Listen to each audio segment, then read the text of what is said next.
रामेश्वरानंद ब्रह्मचारी जी, शंकर मठ, आसाम से। दंडवत महाराज जी। महाराज जी, कुछ दिन पहले ही ब्रह्मचर्य लिया है, इस पर आगे उन्नति के लिए आपका आशीर्वाद चाहिए था। सबसे पहली बात ब्रह्मचारी को यह है कि किसी भी तरह से शास्त्र आज्ञा का उल्लंघन न होने पाए किसी भी क्षेत्र पे। जैसे स्वाभाविक आकर्षण होता है पुरुष शरीर का स्त्री शरीर में, स्त्री शरीर का पुरुष शरीर में, और इस आकर्षण में यदि हम नजदीकीपन बनाए तो हम ब्रह्मचारी नहीं रह सकते हैं। जैसे किसी किसी के अन्य भी आकर्षण है, तो हमको अपनी मनोवृत्ति को देखना चाहिए कि काम संबंधी आकर्षण किधर है और उस दिशा से बचना चाहिए। क्योंकि ब्रह्मचर्य एक ऐसी अमोघ वस्तु है कि जो चिंतन मात्र से भी नष्ट हो सकती है। क्रिया प्रक्रिया संग ये तो आगे की बात हो गई। जैसे हम गाढ़ काम चिंतन में हो गए, हमारे अंदर एक मनोवाह नाड़ी है, वो नाड़ी मथानी समझिए। जैसे दूध को जमा कर दही किया गया, दही का जब मंथन किया गया तो उससे मक्खन घी निकलता है। ऐसे पूरे शरीर में, इस पांच भौतिक देह में कहीं भी देख लो, जैसे पित्त की थैली है, और ऐसे कहीं वीर की थैली नहीं है। ब्रह्मचर्य जो वीर है उसकी कहीं थैली नहीं है। वो पूरे रक्त को वो मनोवाह नाड़ी मथानी की तरह चिंतन से, जब आपका कामोत्तेजित चिंतन हुआ तो मंथन कर देगी। अब मंथन कर दिया तो फिर लघु शंका में, स्वप्न दोष में किसी न किसी तरह वो निकल जाए।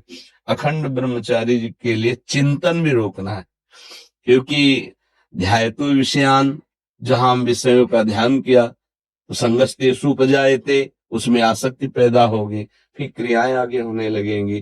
तो हमारा जिधर काम आकर्षण है उनके संग से, उनके संभाषण से बचे। पहला, सबसे पहला कर्तव्य, जीवन में ब्रह्मचारी को कभी भी सानिध्य प्रगट में या एकांत में काम संबंधी चेष्टाओं का नहीं करना चाहिए। बिल्कुल किसी भी बहाने से संभाषण, किसी भी बहाने से स्पर्श, किसी भी बहाने से चित्र आदि देखना, वो आजकल मोबाइल भी होते हैं तो मोबाइल आदि में, क्योंकि कामोत्तेजना जब चढ़ती तो वही विषय हमें अच्छा लगता है, तो उस विषय का किसी भी तरह से हम पोषण न होने दें।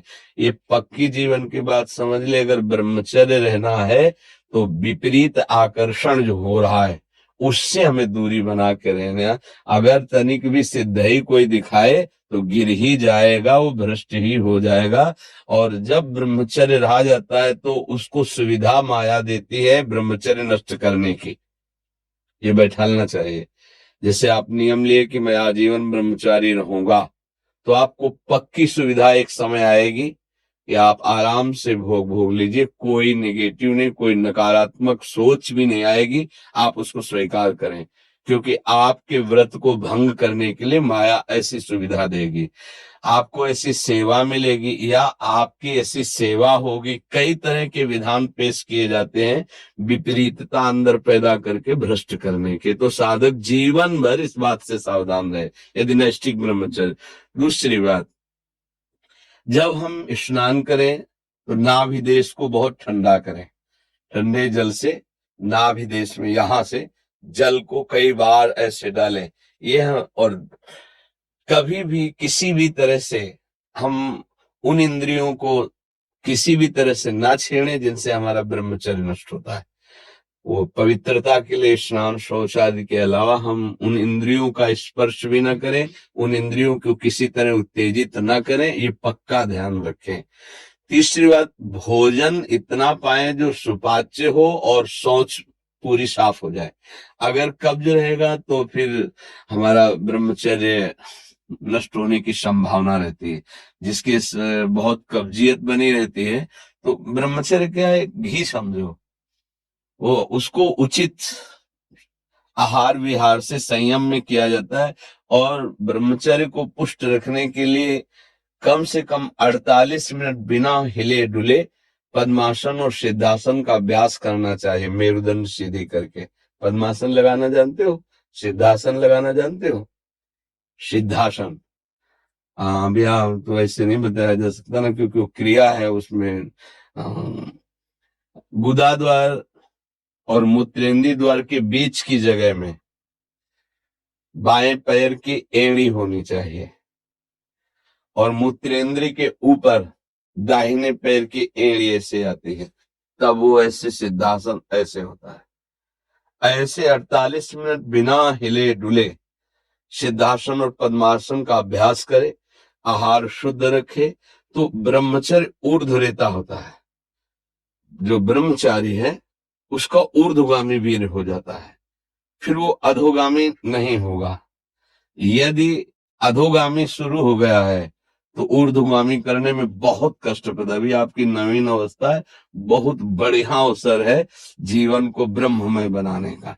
तो खान पान में खटाई, अधिक मिठाई, वो पदार्थ जो कब्ज बना दे, गरिष्ठ हैं, उनका त्याग। ब्रह्मचारी का मतलब एक बीमार अवस्था वाले का जैसा भोजन है, जितने से हमारे प्राणों का पोषण हो जाए, सात्विक भोजन।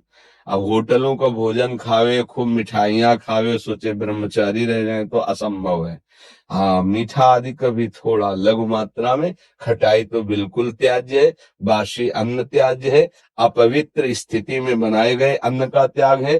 तब हमारा विचार शुद्ध होगा। तब सच्चा ब्रह्मचर्य है हर इंद्रिय का। वाणी का ब्रह्मचर्य व्यर्थ का बकवास ने, भगवत चिंतन हितकर मधुकर वाणी। नेत्रेंद्री का ब्रह्मचर्य सब में भगवत भाव देखना, कहीं कोई काम आदि की चेष्टा को ना देखना। श्रवणेन्द्री का भगवत चर्चा सुनना, शास्त्र चर्चा सुनना, व्यर्थ की बातें ना सुनना। ऐसे हर इंद्री का ब्रह्मचर्य हो जाएगा। तो ब्रह्मचर्य का मतलब ब्रह्म में ही स्थित महापुरुष। सच्चा ब्रह्मचर्य का स्वरूप है ब्रह्म में स्थित महापुरुष, तो वहां पहुंचा देगा। ब्रह्मचर्य बहुत आवश्यक है, सबको आवश्यक है।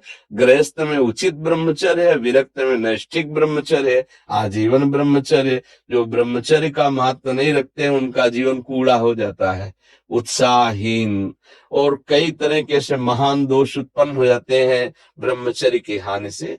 तो ब्रह्मचर्य की हानि ना होने पाए ऐसा आहार, और शयन करने में दाई करवट का ज्यादा प्रयोग करें, दाई करवट का। और शयन 5 घंटे से अधिक नहीं, 24 घंटे में 5 घंटे शयन पर्याप्त है।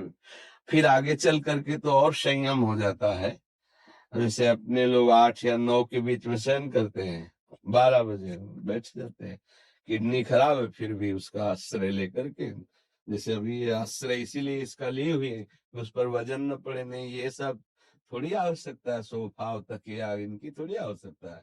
अपने अब ऐसे बैठे तो फेल